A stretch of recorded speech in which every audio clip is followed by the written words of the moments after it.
Everybody, welcome back to the Flipping Junkie podcast. I've got a new friend, Coach Chad Carson, on the show.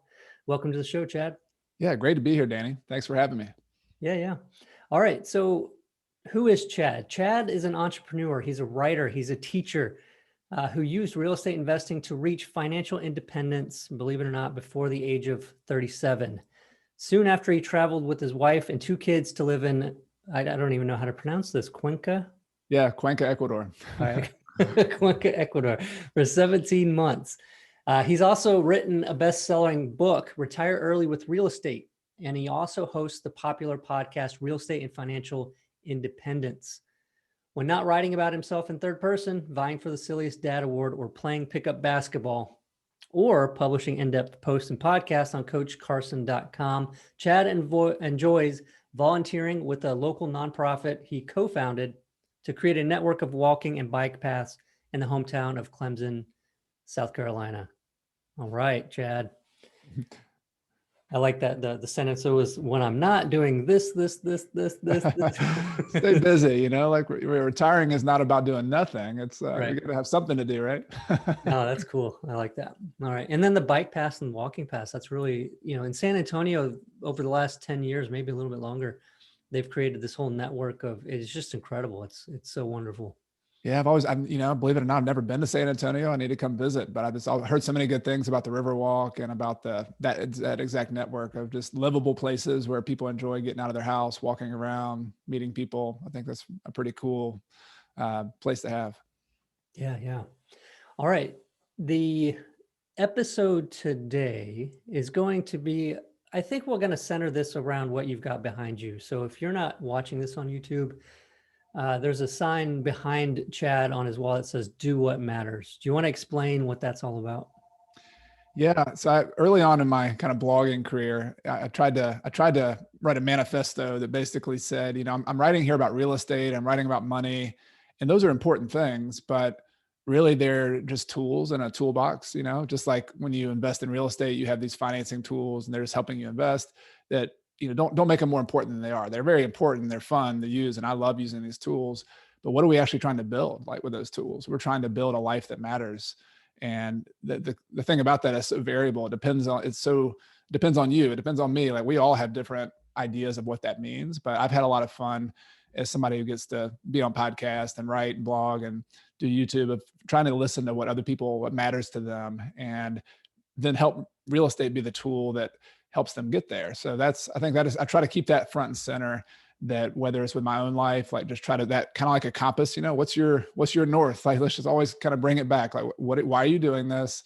What do you want to have your life look like, even on a granular day-to-day basis? What kind of contributions do you want to make? How do you want to spend your time? And then let's go back to the toolbox, which we're talking about a lot in real estate investing and financial independence. Let's then use money and real estate to serve that. And I'm speaking for myself. I think sometimes we let that get our other way around. We get our business, we get our money, we start measuring all those things, and we let that kind of the tail wag the dog.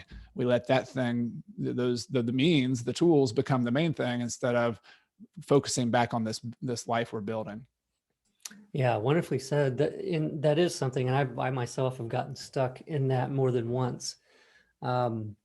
And it can seem like it's the most important thing, like it's got to happen. You've got to, have more success or whatever. It sounds like, when I talked to you before, that you've really lived this. It's not just something you talk about, you really live this. Would you mind sharing your story of getting into real estate and then how you've progressed? And take your time. I love hearing these stories. Don't feel like you've got to do it within 2 minutes. Take your time to share your adventure so far. Yeah, well, the first thing I'll say up front is that I put this lesson front and center because I'm the one who needs to keep relearning it. So I'm not a perfect practitioner either, but I'll tell the beginning of my story. Like when I graduated from college, I was a biology major. I played football at Clemson University. Those were kind of my things coming out of school. I thought I was going to go to the NFL. That didn't really work out. And so probably fortunately for my head and my body, that didn't work out. I was good to kind of hang up the helmet at that point, but I was interested in like medical school. I really liked science and just learning that. And I thought I would go to medical school, but I just wanted to take a break and just say, I can't just go straight to that yet. I've been kind of burnt out. And so my father, fortunately, had been in real estate investing growing up. And so he had some books on the shelf. It was actually I just interviewed him for my podcast. There's a book by Mark Haraldson called Awaken the Financial Genius Within, or something like that. And I just read that and I was like, oh, that's pretty cool. You can do real estate investing. And so I just decided for a year or two to pursue that a little bit. And I didn't have any money, but I didn't have any college debt. So I had a lot of flexibility. I could live at home. And I was just a bird dog for my dad starting off. I'd help him find rental properties. I would go knock on doors, send letters to foreclosures, talk to landlords, talk to realtors. I just hustled and learned to find deals. And I always tell people, like, if there's one piece of the business you can learn, I know this is one of your expertise as well, Danny, is if you can learn how to find deals, there's a lot of other stuff to learn, but that sure is a good place to start because you can add a ton of value. And at my point, that's all I had hustle. And I learned a couple of tools in the toolbox. I learned how to use a hammer, make a low cash offer. And I just went out and did a bunch of that. And one thing led to another. And I decided I didn't really want to go back into the box of going to school or doing anything else. This is just such a fun lifestyle. Being an entrepreneur was such a alignment with what I value of freedom and independence. And I just said, let's do it. Let's keep going. And so I started with a business partner. I moved back up to Clemson, South Carolina after about a year. I was originally in Noonan, Georgia, where my dad lived. And a business partner and I now for 18 years we started off flipping houses. So I knew how to find deals. And so I went to an old professor I had at Clemson, and I remembered he had done some real estate investing, and asked if he would put up the money if we would find the deal, because I thought we could find the deal. And he said, yeah, let's figure out a way to do it. And that was kind of how we got our first deal started. We made a bunch of mistakes. We flipped it, but we made like 11 grand and split it 3 ways between my business partner and me and this financial partner. But it got us the confidence, and we said, all right, we can do this. And we were able to just kind of scratch out a living for a couple of years, wholesaling, flipping here and there. And that was 2003, 4. And we, kind of accelerated from there. And I'll get to the point of do what matters, because we went to seminars and we were learning from people just like everybody does. And we learned from some other teachers who were out there flipping like 50 houses a year. And we went to this all-day seminar where they were teaching this, and we're like, wow, this is really cool. They're teaching us the system. Here's all these processes. We can do this. Like, let's just go flip 50 houses a year. And so we turned the volume up on our marketing. We were doing radio ads. We were doing all sorts of different things. We started buying more deals. And fast forward to 2007, we didn't do 50 closings. We had 33 closings, but over 50 properties, because some of those closings had multiple properties in them. Some of those were rentals, though. We had a little bit adapted that strategy a little bit. But the point was, we were really, really busy that year compared to what we were a few years before. We really accelerated it. And in some ways that was good, because we were flipping houses and making 50, 60, 70 grand at sometimes. We were buying rental properties with seller financing so that we could build some wealth. But we also made some mistakes. We were kind of fast forwarded and got accelerated so fast that a handful of our deals were in bad locations. We underestimated repairs. And then we also had this thing looming on the horizon, this great recession that started coming in 2007, 8, and 9. And so that kind of hit us, that hit us with the combination of us just accelerating and making some mistakes. And I'll credit my business partner more than me. I was just go, go, go, go. He was like, man, we need to slow down a little bit and think about this, right? Like during 2007. And so we put the brakes on and we did this exercise. I don't know if we were just at a seminar or thought about it, where you actually just sit down and write down, like, what are the things that if you could build an ideal day? And I encourage people to do this, like journaling. Like, what kind of activities would you do on an ideal day, an ideal month? Like, what would it look like? What are those activities? And so for me, I had just gotten married in 2007. It was traveling with my wife. We like traveling abroad, learning foreign languages. I always like playing pickup basketball, sports, exercise, walking, going out in the woods. So I just started writing all these things down, and some of them needed money, like traveling, you need some money to buy the airplane ticket and stay somewhere. Mm-hmm. But a lot of the stuff I wanted to do didn't really cost that much money. What it cost was time and flexibility, and having this big machine of flipping houses and doing all this, which is as wonderful as it was for building wealth, didn't actually give me the currency I really needed, which was the time to do all that stuff. And so that was sort of a wake-up call, and credit to my business partner for kind of pushing us to think about that. And it was a big pivot for us. That, the economy made us pivot in a lot of ways, but we also pivoted just with that realization that what I talked about in the very beginning of this episode, why am I doing this business? I'm building this business as a tool to help me and to help my business partner to serve our lives. Like it's supposed to be that way, not the other way around. And it's not this big machine that just runs itself for its own purpose. Its purpose is to allow me to go walk in the middle of the day or play basketball for 2 hours at pick up basketball. It allows me to go travel with my wife and study abroad. Or if I have kids later on, it allows me to be at their activities or, be involved and be present. Like whatever it is that's important to you, what matters to you, that's first, that's primal. And then you build a business around that. That was kind of the wake up call for me. Nice. Yeah. Great story. I've got a lot of points I want to go back to on this. One of them being the perfect average day. And I think you had said ideal day. I remember watching a marketing video from Frank Kern, probably about 5, 6, 7 years ago, where he was talking about doing this.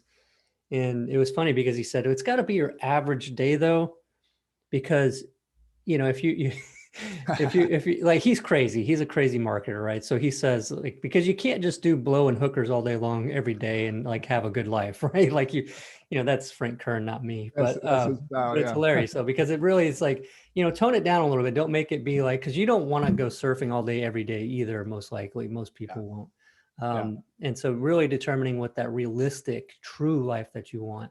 Not the go and drive, Lamborghinis every day. Like, it's just not something you're going to want to do every day. Yeah. That shows well on Instagram and social media, but like, we just have to get up, you get up and you clean your house or you play basketball or you take a walk. Like that's a typical day, right? Yeah. Yeah. So it's a wonderful, wonderful exercise. I love how you said that it was, showed you that time currency was what you were after, which is a completely, if you didn't stop to look at the day and what you wanted, you would have kept going with we got to find a way to make more money, even in this downturn and do that. And you're chasing the wrong thing. You're getting busier. And so I want to dig into that a little bit. Like what are some of the pitfalls that people have fallen into that come to your mind regarding that? But first, and I'll have to repeat that for you. I'm saying a lot of things that we're gonna have to come back to, but the marketing piece where you talked about, you had a limited tool set in the beginning where you're finding deals for your dad and you were thinking, well, this is really the part where you start, where you don't have to figure out all the rest of the stuff. If you can just even go out there and start looking for deals, when people say, well, I got to get the money. It's like the money will show up when you have the deals, right? And that's a weird concept for people. They're like, well, I don't want to get the deal and then find out that I can't get somebody to fund it, right? Or we can't close on it. Right. And, the thing is, maybe you don't even get the deal yet, but if you've got leads coming in and you're talking to sellers and you've got to a place where this seller is asking this much, and you think that it's possible to be a deal, talking to somebody that could become your mentor or somebody in town that's doing quite a bit of deals, they're going to want to talk to you at that point. Whereas if you didn't do that and you went and say, hey, mentor me, answer a bunch of questions for me, and, they're going to think, well, why would I do that? Everybody's asking me to do that. And most of them, 99%, won't ever go and use the information. So no. Yeah. Right. That's exactly right. You got to have value to bring. And I'll give a practical application, because I had this myself, but then I know a lot of people ask, like, I don't have the money. Like I have something to bring, but I have no money. Well, I compare this, I'm from the South. Like I love eating like pecan pies, sweet potato pies, right? Like this, such a good food, not healthy, but it's good. Well, let's look at each deal like a pie. And the only question, if you're the one who's going out and finding pies, and pies are hard to find and everybody likes them, then the only question is, how much of that pie are you going to share with other people? Like that's the only question. And most of us think, oh, well, I got to have the whole pie, and then I'm going to pay the bank a little bit of interest and give them a small slice of the pie, but then I'm going to keep the rest of it. Well, if you're open to giving away, like if you're not going to get any pie, like why would you not give 3/4 of your pie or 90% of your pie or half? Like the only question is, how much of your pie are you going to give to somebody else? To your point, like to me, the simplest business model, if I were starting back over, whatever part of the business I wanted to try to master. In my case, it was deal finding, lead generation.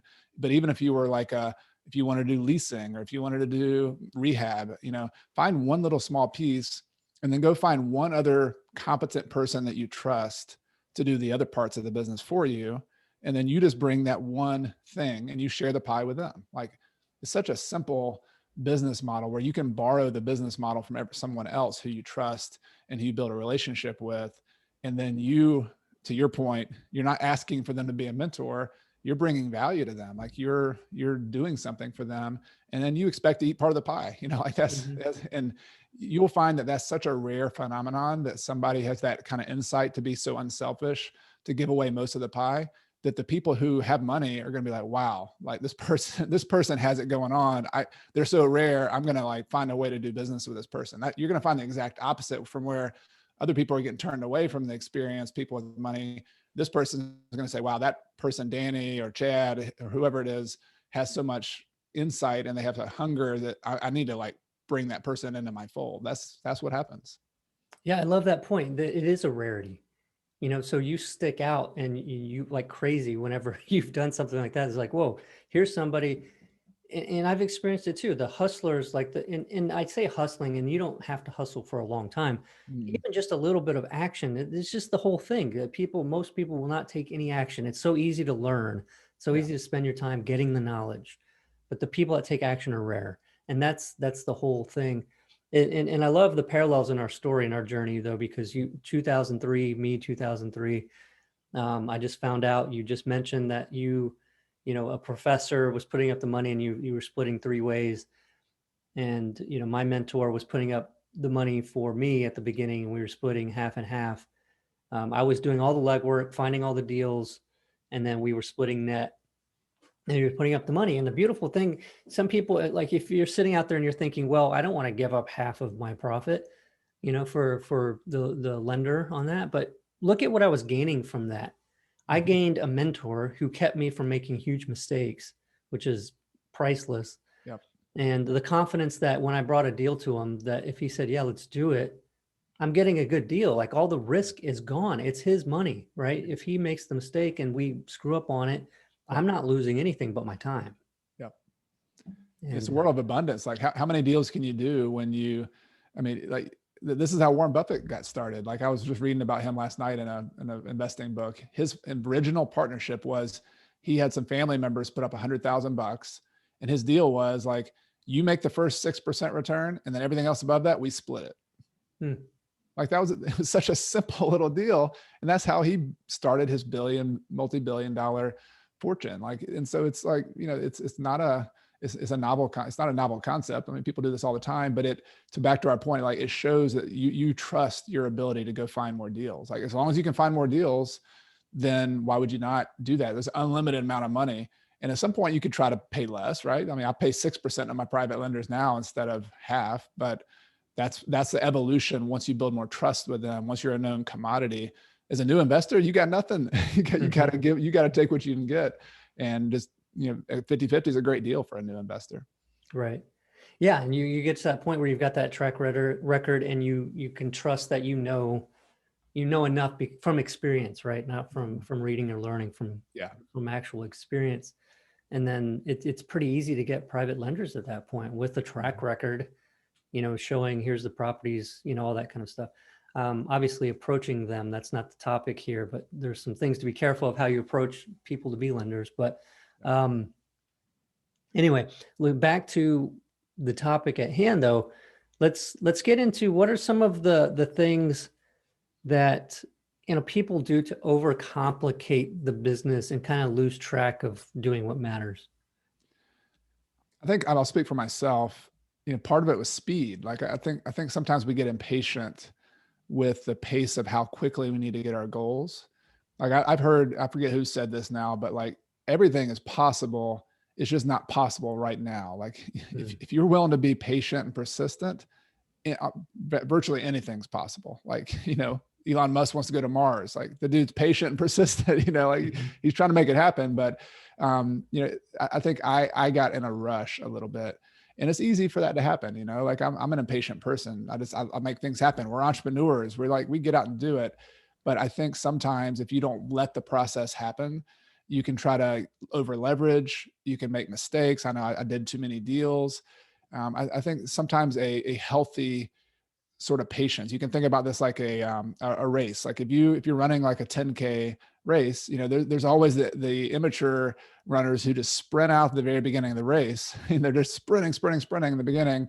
And then the more experienced runners, they know their pace. Like they keep their pace, they run it. Maybe they accelerate their pace over time, but they're not going to like waste all that energy. And so I think that's a rookie mistake. I think that's something that we all do, is like we have a lot of wasted motion. And so it's very difficult to have to simplify things. And one way you can do it, I mentioned earlier, is try to outsource some of figure out your lane. Like, what are you really good at? What can you master in the next 6 months and be so good at that you're adding a ton of value? And then find somebody else to do every other bit of the business, whether that's a partnership, whether that's hiring people to do it. Don't be afraid to pay people their fees, their contractor fees, the management fees. Like, you'll make a ton of money early on if you just stay in your lane and get really good at what you do. And later on, if you want to increase your profit margins, you can then, go vertically, add more things to your business, be your own contractor, be your own property manager if you want to start your own business. But like early on, I think the mistake is trying to be too much, do too much. Just, you can master a lot if you focus and you have a laser beam kind of focus on something and get really good at that. You'll make more progress, ironically. Yeah, that's a really, really good point, because I think looking back, I was doing the same thing. It's like I had a goal, right? I want to do this many deals per year. And, it's almost like setting ourselves up to suffer through that, because we want something, we know that we're not there. And it's like, if you get to a point where you have to have that and you're not really going to be comfortable or set until you have it, it's just going to be nothing but suffering, right? So it's setting the goal, but then saying, okay, that goal is there, and eventually with patience, like I will reach that. But right now I'm just going to focus on this first part, for this quarter or this month or this week even, right, and just have fun with doing it, right? Knowing that eventually I will be there, and I want to enjoy this process right now. And I wonder, like you talked about whenever you got started having that sort of passion for the finding of the deals, right? Mm-hmm. What if somebody's getting started and they don't feel like they have that? And you kind of touched on this a little bit, but yeah, I think it's okay. Like I found that as I've started teaching other people, I realized that, wow, that everybody else doesn't have that skill set. Like it really, I think knowing yourself, like somebody did an exercise with me one time where you look at like a personal balance sheet, kind of like you do with like a financial balance sheet, where you have your assets and your liabilities, your good things and your bad things, so to speak.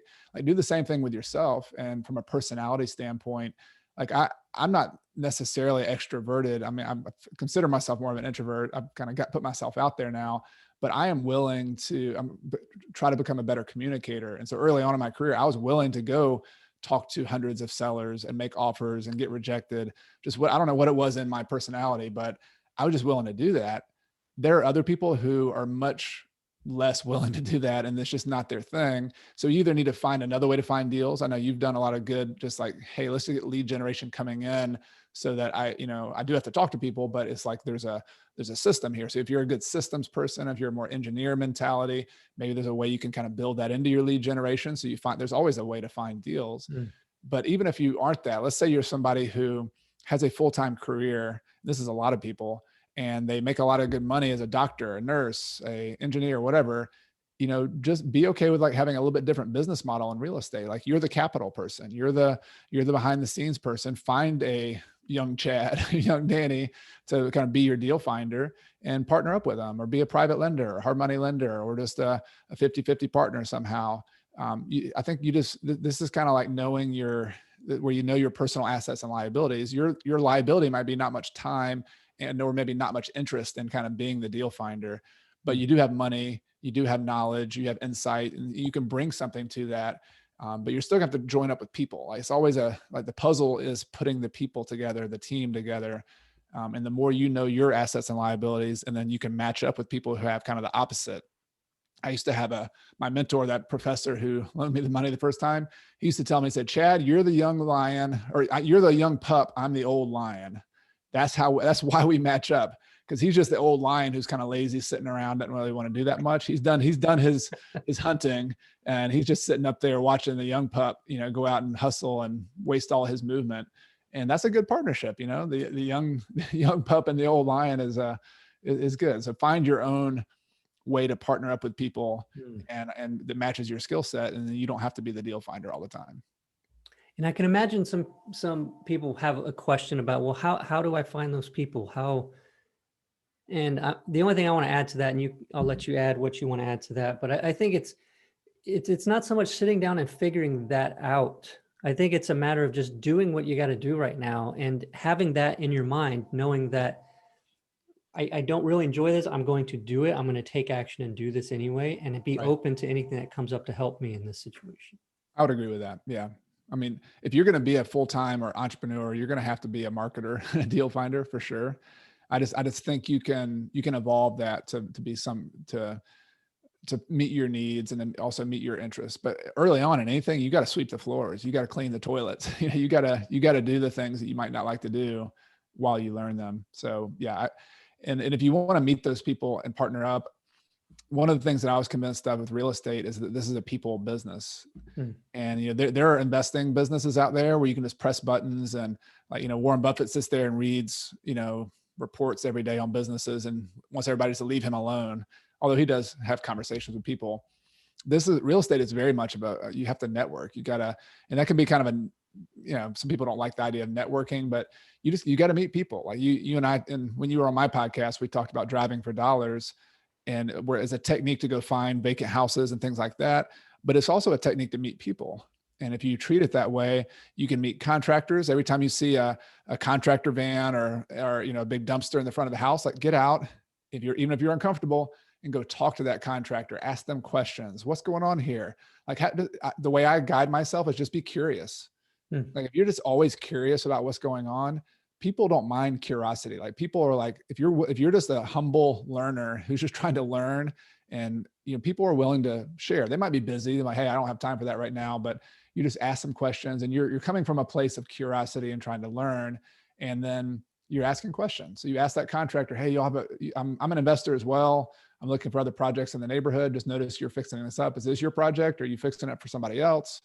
And, you kind of get to the point, but you will then meet somebody and you'll see if you resonate with them. You see if they are trustworthy. But you're building that network of contractors, of other landlords. Every time you see a for rent sign or a for sale by owner sign, you call that sign, you talk to them. I always go to my local RIA groups. I'm a member of the Upstate South Carolina Real Estate Investor Association. I have been for the last 18 years. It's just something, one of the best investments I've ever made is that relationship with those other people in that network. And networks are, Facebook and all these big businesses today are just networks. That's really what they are. And if you look at the strength of those businesses, it is the connections with people. And so we as real estate investors, I think, have to see it the same way, that if you only have one person in your network, you've got a really weak business. But if you have even like 10 really strong relationships, now you got something. You've got something you can lean on. You've got people you can depend on. But it's a deliberate practice. Like especially if you're an introvert or somebody doesn't really like talking to people, you're gonna have to get out of your comfort zone to do that, and to proactively like schedule it, just like you would something else. You got to schedule going out and meeting people and talking to people and asking questions. Yeah, I like that a lot. And it's interesting too, because you talked about being an introvert, and I, like, especially getting into this business, I was an extreme introvert, like coming out of college even. And so that was the biggest thing for me, was like, how am I going to do this? I don't like, it's just so hard to approach people. And I think that's why I didn't get real consistent about going to RIAs. I went to some of them, but I was like, well, I'm going to do my own thing here. And I think it really stunted my growth. It wasn't until I started connecting with other people through podcast and the blog and all that kind of stuff that I really started having a lot more success and finding that freedom. I wanted to talk a little bit about the how you've structured. I'm real curious about this, how you structured your business as you matured it and found what your ideal day was and how you wanted to get more time currency. How did you go about structuring your business? You change your business to create that for you? Yeah, well, early on, like when we don't have a lot of overhead or revenue coming in, it was pretty much me and my business partner dividing everything up 50-50. So we always look at our business kind of like an assembly line almost, where you have finding deals on the front end, financing them second, fixing them up is third, and then farming them out, either renting or selling them, is the fourth piece. And I took the first two. I was finding and funding them. And then I would hand it off to my business partner, and he would manage the rehab, the fixing up, and he would manage selling it either through our realtor, or a lot of times we did lease options or owner financing, something like that. So that was our original plan. But one thing we did that I think was helpful, one of the first books we read was something called The E-Myth by Michael Gerber. And, most people in the business, entrepreneurs, have heard of that book, but it was all about how to organize your business and build systems.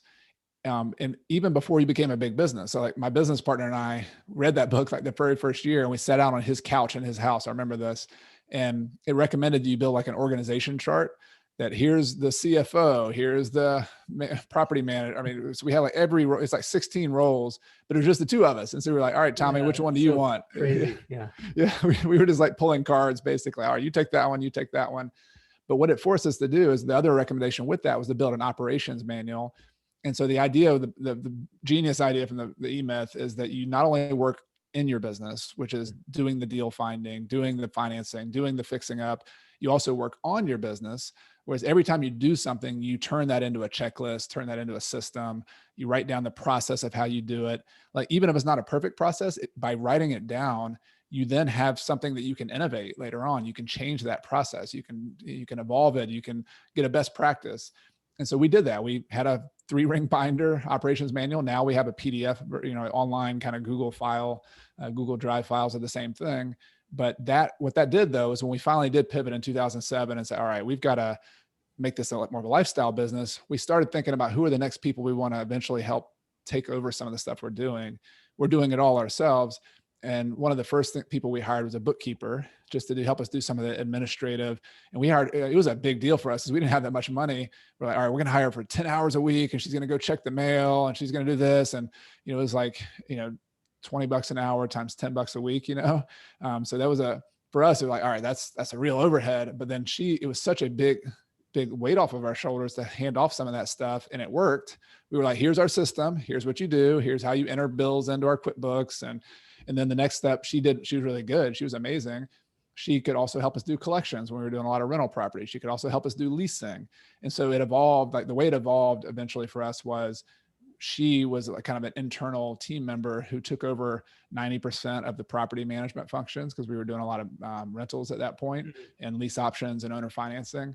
And so that allowed me in 2009, a couple of years after we made that decision, my wife and I took a trip to South America for 4 months and just kind of got away and took our backpacks. And it was really an experiment because we had to work really hard to get those systems in place and to hand off a lot of things. That trip forced us to do it. It was a mini retirement where it was the middle of the recession. We're like, let's just get out of here. But it was an exercise in systems and team and processes. And it wasn't perfect, but like I was able to pretty much check out for most of those 4 months. And I remember one time I had my little laptop, and we were on the very tip of South America in Chile, and we were going to go see a penguin colony down that day. And I checked my email at that point, and the only way you could call back then was just with Skype. And I got a call from one of the tenants that a hot water heater had burst and was everywhere. And so I got on Skype, called the plumber who I trusted, said, hey, hot water heater's burst at this property. Can you help check, whatever you got to do, just do it. You can bill me. Can you handle that? He's like, I got it. I'll be there. And then I closed the laptop, put it in my backpack, went on the tour of the penguin colony, and called it a day. So that was like a big moment. I was like, hey, this thing works. You got a team, you got a system. Every once in a while you got to check in, but it's kind of built on it from there. Yeah, I like how you talk about even before you have that team, or even think that you're going to have the ability anytime soon to have the team, to create those processes. Whenever, I'm currently actually doing some new processes, and I find that whenever I do that, I really get a better idea of how to do what I'm trying to do. Right. And it's like, since I'm writing this out to be for somebody else eventually, I'm willing to put in all these extra things that would be great to actually do. But if I'm doing it myself out of memory, I'm skipping all that stuff because I'm hurried. I've got a lot to do. Exactly. Yeah. Well, I do the same thing. It helps me be better. And there's a book called The Checklist Manifesto. It was by a doctor, forget his name, but he said that exact same thing. Like, why is it that airplane pilots flown thousands of flights still have to use like you're a pilot, right? So like what we're kind of happy that commercial airline pilot before is actually going down a checklist, even though he or she probably remembers that stuff. Like we're kind of happy that they use that checklist because there's one little thing they missed, or maybe later on they innovate that thing. And well, maybe we should flip this switch first before we flip that switch. I don't know. Like and doctors, surgeons do the same thing. They've done studies that found that when they use a checklist, they're less likely to have bad outcomes, and they're less likely to. So if doctors and airline pilots who have really high stakes do this kind of stuff, like why would we not, as business owners, as entrepreneurs, as real estate investors? It makes a ton of sense. No, for sure. Yeah, I remember the first time I gave my mom a ride in a plane, and she hopped in, and it was a rental 172 from the flight school, and it was all beat up, wires exposed, all kinds of stuff inside. It was kind of, she was a little bit anxious about it. And she saw me going through the checklist, and she's like, "You still need that?" And said, "I will always need this. And you should be concerned if I'm not pulling this out." Right. Because for the same exact reason, we're not going to all be on top of our game every day, all day. Mm-hmm. And you've got to have in your business or flying a plane. I mean, you got to treat it the same, have something that's structured like that.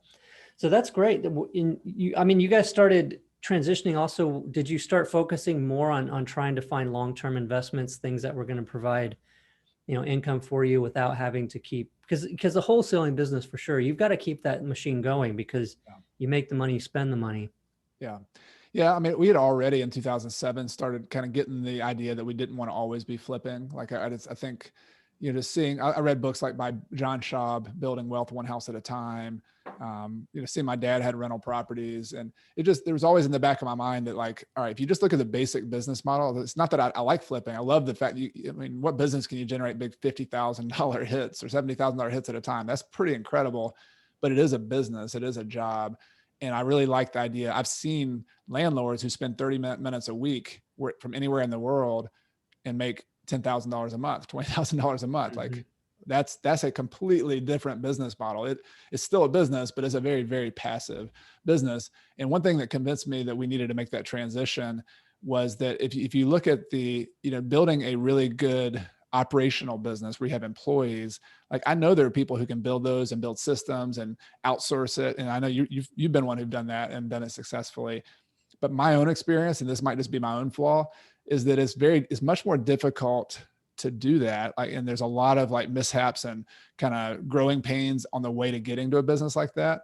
Whereas building a rental business and systematizing that and outsourcing it is pretty straightforward. Like you hire a property manager. Yes, you build some systems, but there's kind of a glide path there. Like people have done that a lot, and it doesn't take a brilliant entrepreneur with a lot of persistence to build a passive rental business. Whereas I think any other business out there, it's pretty tough. Like there's a reason a lot of people fail doing that. And so that was our idea, was like, all right, let's transition let's use our flip business to generate revenue, both to put the food on the table, but also to plant seeds in this long-term business. And the way we transitioned actually in the interim was we started doing these short-term holds where we would, instead of flipping a house in 3 months or 6 months, we would get some private money that allowed us to hold it for 2, 3, 4, 5 years. And then we would lease it to a tenant, kind of test them out a little bit. Then maybe we would do a lease option once they'd proven themselves a little bit, give them a year or two to buy it. And that was our business model for a while, were these short-term holds where they would cash us out and we wouldn't have as long a holding time. We wouldn't have realtor fees. And so we increased our profit margins, and we kind of transitioned to the buy and hold rental business. So that kind of gave us the big chunks we needed to kind of pay the bills and do that kind of stuff without having to always be churning. But then eventually now we very rarely flip. We still here and there might find one that we want to flip, but it's mainly just rental property. It's just, and notes. We have owner financing notes and rental properties. And so we've gotten to the point where we can just live off the rental income and then reinvest in that. Oh, that's nice. And it does take time. I mean, I think in the beginning, I wanted to do a lot more of the hold stuff, but the concern there is like having reserves, right? You have to be in a position to be able to weather anything, because I think what happened with a lot of people in the downturn, back in 2007, 2008, was just a domino, right? Like everything looked good, but if you had a couple things line up at the right time, you could domino everything, right? You could lose all of it because real estate investors tend to be pretty high leveraged. Mm-hmm. Cash rich, or I'm sorry, house rich, but cash poor a lot of times. Yes. And so it ends up, and so it might be shocking when you hear a real estate investor is doing really well, say, we had to hire somebody and they were $20 an hour and we were like, oh, it's going to be expensive. It's because of that situation. We tend to leverage as much as we can because especially now, right, with all the stuff with the economy and the But if you don't mind me making a point on that, I do think this is one of those things where I think we as real estate investors have to evolve our business as we grow. And leverage is great. Like it's another one of those tools that who wouldn't want to use leverage if you can help you start with a little bit and you can grow to a lot, right? But I think, and I've burned myself doing this as well, at some point we have to transition our use of tools to the appropriateness of where we are. And leverage is one of those. Like I like paying some properties off. Like I like having no debt on some of my properties. I still have some debt on other properties. Like if you got a 2% 30-year mortgage, maybe you keep that. But I think the thing that some of us forget is leverage is a growth tool, but at some point when you have enough, you want to take some chips off the table and you want to de-risk. So it's growth, risk. And if you're always growing, that, the definition of that in the human body is cancer. It always grows, right? That's not a good thing. And so at some point, if you want to have that kind of peaceful, enjoyable business where you can do some of these things that matter to you, if that's your goal, I know if you want to grow forever, cool. If that's your goal, fine. But if you want to do some of that and have some relaxation and have some knowing that you're not going to slide back down the mountain in the next recession, you got to de-risk. You got to take some chips off the table. You got to pay some debt off. You got to have some cash reserves. You got to buy some properties that just produce really strong cash flow. But you're right though, it doesn't happen overnight. That's it's kind of a grind, paying debt off and saving cash and doing all that. But it is a deliberate practice. And I think that's the thing that I would just point out to people, that if you got to change your goal a little bit. You got to change your goal from climbing the mountain to, all right, now I'm pretty high up the mountain. Let's now make sure I never fall back down that mountain, and pay some properties off or get good cash reserves. And there's a balance depending on your personality there, but I don't think that part of the business is talked about enough. And that's one of the reasons we do have a lot of people who kind of crash and burn sometimes, because that's not always an intuitive part of it. Oh, for sure. That's a super great point. I just I've got a good friend here, Mitch Stephen, and a lot of people know him. He wrote the book, My Life in 1,000 Houses. Excellent book, by the way, if you guys haven't read that. But he has in that book, I forget it's been a while since I read it, but he talks about something like a moat theory or something like that, where you build your moat around you and your family. You have like a financial moat to where you have a certain level of cash flow coming in, and you don't ever, you build to that point, right? You don't start with that, but you build to that point, and then you protect that. You never leverage it. You don't do anything that's going to put that at risk. Mm-hmm. And then anything beyond that, you can put at risk, you can leverage, because you've got your moat around what's going to keep you guys good, so where you don't fall all the way down the mountain. Yeah, that's great. I like that metaphor for sure. So defining that, you kind of got to know what you need, right? And that's also good for people, is to figure out what exactly do you need to have the lifestyle or that ideal day that you. Yeah. Turn that into money. Yeah. Sometimes it's as simple as how much do you need per month? Is it 5,000 a month? Is it 10,000 a month? And you're not, but start chipping away at it. And that's really what the financial independence, retire early movement to me is all about. That I've kind of gotten in with a lot of the other bloggers, not necessarily real estate people, but it's other people who like Mr. Money Mustache, and some of the other people are into that. And that's really what it's about. It's just find out what's that moat you want to build. And if you're and build it, and real estate's built for this. This is, you can stack up cash flows. That's what we all do. And flipping houses, you have a secret weapon with flipping houses, because you're generating these large chunks of revenue.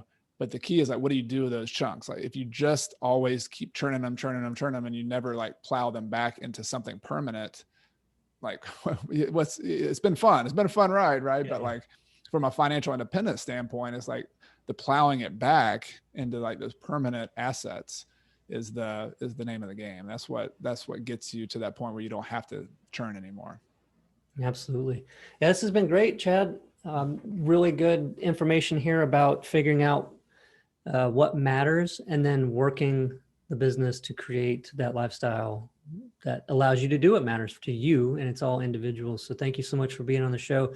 If anybody listening would like to reach out to you or find out more about you or learn more from you, how can they do so? Yeah, appreciate you having me on, Danny. It's been fun. And I do most of everything I do. I have a YouTube channel, I have a podcast, and I have a blog. And all three of those are kind of headquartered at coachcarson.com. Or if you just search Coach Carson on YouTube or on podcast, your favorite podcast app, I'm on there, and I produce new podcasts every Monday and new YouTube videos every Friday. That's what I'm spending a lot of time on, teaching that. And then down the road, I also do some courses as well. So if somebody's interested in particularly deal finding, like I have a course every spring and fall, Real Estate Deal Finder, helping people get good at that skill of finding deals. I also have some other courses on creative financing, things like that. So if you want to go deeper and have me kind of help you learn a little bit, that's always fun for me as well. Nice. Yeah, you guys should definitely check that out.